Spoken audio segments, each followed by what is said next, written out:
Confined now to a prison van or a prison cell, radical preacher Anjem Choudary has been silenced. But over the course of 20 years, the self-styled most hated man in Britain was given free rein to espouse extremist views.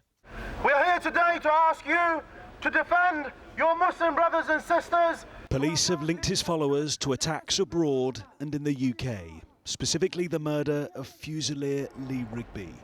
But this former solicitor crossed a legal line in June 2014. His crime? He and his co-defendant invited support for the so-called Islamic State group in a series of talks like this one posted online. From this narration we can see that it is an obligation to have a Khalifa, and we must fight those who differ. Both men were preaching hate and extremism across communities, and they were also encouraging others to join terrorist organisations both here and overseas. So the sentence today, I think, is a credit to both counter-terrorism policing and our security service partners. Jailing the pair, Mr Justice Holroyd told Choudary, "You said nothing to condemn any aspect of what ISIS was doing at the time. In that way, you indirectly encouraged violent terrorist activity." Addressing both defendants, he said, "You are both mature men and intelligent men who knew throughout exactly what you were doing."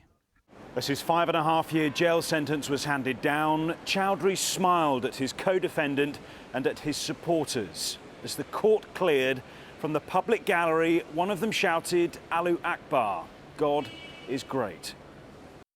But there are fears a new extremist could now fill the vacuum left by Chowdary's imprisonment.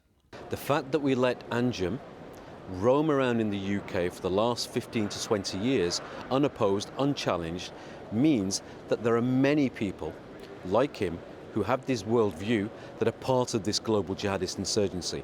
And that's what we need to tackle now. The prison service has refused to comment on whether Choudary will serve his sentence in solitary confinement. But at 5.5 years, it is half the jail term he could have faced. Julian Druker, 5 News.